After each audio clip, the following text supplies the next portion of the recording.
I'm joined now by Ty Smith, host of Cancel This with Ty Smith. He happens to have a physical therapy degree and an orthopedic physician's assistant degree. This is going to be very relevant in a moment. But first, Ty, welcome. How are you? I'm doing good. How are you? Very good. And it's good to see you in this format live because, well, I saw you go viral. And we're going to play that moment for everybody in a second. But before we do, set it up because I've seen it. I love it. What's the setting and what set you off? Was there a question posed or did you come in and you wanted to get this message out? No, I came in because I was invited to go there to kind of hear the school board, what they were kind of implementing. I have a son that's most likely going to be attending that same school. But what amazed me is that I had all these white people that were getting up saying all these things about black people and what black people are going through. And I looked around the room and I was the only one sitting in there. So I was like, how do all these people know these things about what black people are going through? And none of them been there. So I just, after I let all of them kind of speak and say their part, I just had to get up and say something. Well, you sure did. And it got noticed in a big way. Let's take a look. When you talk about critical race theory, which is pretty much going to be teaching kids how to hate each other, how to dislike each other, that's pretty much, I don't care what you say, it's pretty much what it's going to all come down to. You're going to deliberately teach kids, this white kid right here got it better than you because he white? You're going to purposely tell a white kid, oh, the black people are all down and suppressed. How do I have 2 medical degrees if I'm sitting here oppressed? Black folks are getting told by other black folks, oh, you know you ain't gonna be able to do nothing out there in the world because them white folks ain't gonna let you get no, oh, you know you're not gonna be able to do it here because you know the white man gonna keep you down. Well, how did I get where I am right now if some white man kept me down? In my opinion, that's a lot of truth. It's very, very impressive. The Room. Oh, and wait, I want to show you everybody how many times this has been viewed so far. This might be old. It's counting. It's growing. But take a look. I think we're up to 2.2 million so far have watched. And we want to thank Benny here at Newsmax for getting the word out as well. What was the reaction like in the room, sir? Complete silence. I mean, after the applauding, it was complete silence. And then after that, a lot of people that were speaking up beforehand, I actually invited some of those high schoolers and some of the middle-aged kids there. I was like, I can take you guys exactly to the areas where I grew up at and show you there. There are people there. You will be safe. I would take you there. You can spend a few nights there so you can see how this thing really is. You think any of them wanted to do it?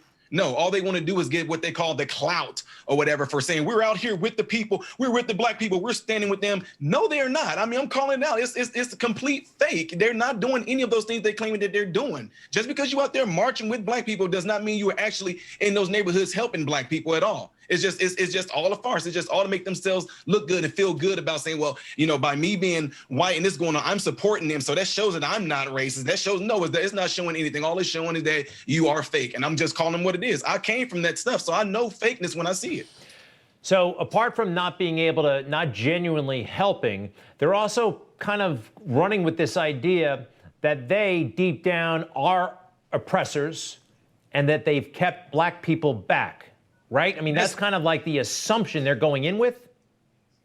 Yes, and how? See, nobody, they talk about, and they kept on saying, well, we need to teach real history of Christopher Columbus. Why is nobody talking about in the late 1870s post-slavery when black folks were just as socioeconomically successful as almost white people were? They were just as married just as much as white people were. They were doing jobs. They were increasing things by hundreds of folds. Nobody is talking about that part of history. And that was during a time when it was actually okay to be racist and okay to have systemic racism and all that going on. But yet black people were still succeeded and doing well. So now in our time in 2021, please, I'm sorry, I just can't take it anymore. No way. I'm not buying any of that. No. Well, you're very, very effective when you speak, and you've got company as well. Have you noticed lately, people from all walks of life, we've seen it, are stepping forward, school board meetings, on the internet saying, enough is enough. Tatiana Ibrahim, Keisha King, I think we have some pictures of these folks all over the place, and these clips are going viral. I just love it. And it's not from the top down, it's kind of from the bottom up. You know what I mean? This is grassroots stuff that's happening. And that's why I think there's a lot of hope.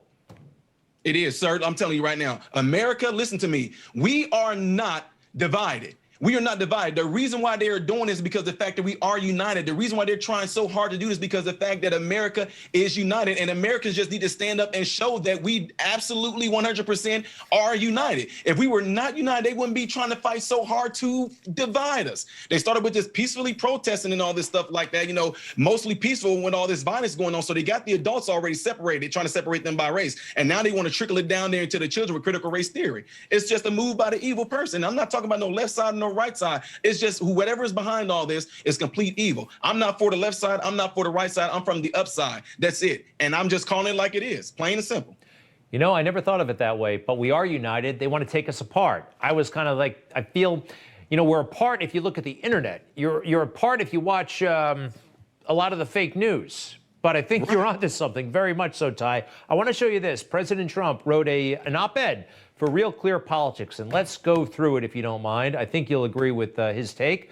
Far from advancing the beautiful dream of the Reverend Martin Luther King Jr. that our children should not be judged by the color of their skin, but by the content of their character, the left's vile new theory preaches that judging people by the color of their skin is actually a good idea. Martin Luther King, wow. We could really use a Martin Luther King right now.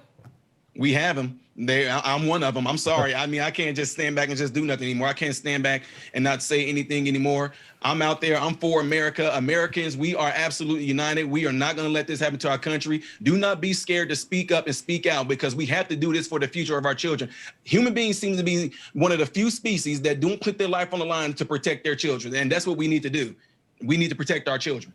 You know, yeah, I take that back. Do we need a Martin Luther King? You're right. We have a lot of them. We have you. We have people like I showed you, those women. Everybody knows it. Everybody gets it. Dr. Yes. Martin Luther King did not die in vain. His message got out there. You know Yes. it. We know it. Absolutely. Thank you. The story. Thank you. Before we go, tell us a little bit about Cancel This with you. Cancel This, a podcast, and I love it. How does it work? What's it all about? It's about me just talking real facts, stating real statistics, going against the narrative of what people are trying to get us to do, trying to get us to think. I see it from afar. I was told this same thing when I was in the projects, when I was in the hood. I was told this same exact type of mentality. And here's the thing. I don't know how much time we got, but in one of my degrees, physical therapy, our number one thing is to get people dependent. As we advance, then we take those assistive devices away from them so they can become independent. And I can just see this from a long shot that all the government doing is keep on handing people walkers. If you keep them with walkers, they will never be able to be independent. All they do is keep on, hey, well, now on this walker, we gave you a cup holder. Oh, now with this walker, we gave you a cell phone holder. But they're never getting away from the walker to become independent. And that's exactly what they're doing to the Black community mentally. Ty Smith, keep it up. Many, many thanks. We'll check out your podcast, Cancel This with Ty Smith. All the best, sir, and to be continued. Thank you very much. You bet. We'll be right back. What is going on, folks? Appreciate you guys watching. Do me a favor. If you're trying to get to the next reaction video that I did after this video, it's right here. But if you're trying to get to my own personal stuff where I do a lot of comedy things that make you laugh, can help brighten your day, then you click right here, all right? And if you want to subscribe to this channel, you forgot to get to know who I am first, all right? Then you're going to click right here to lead you into this subscription. Make sure you hit the bell notifications to get notified anytime I post a video, all right? Peace.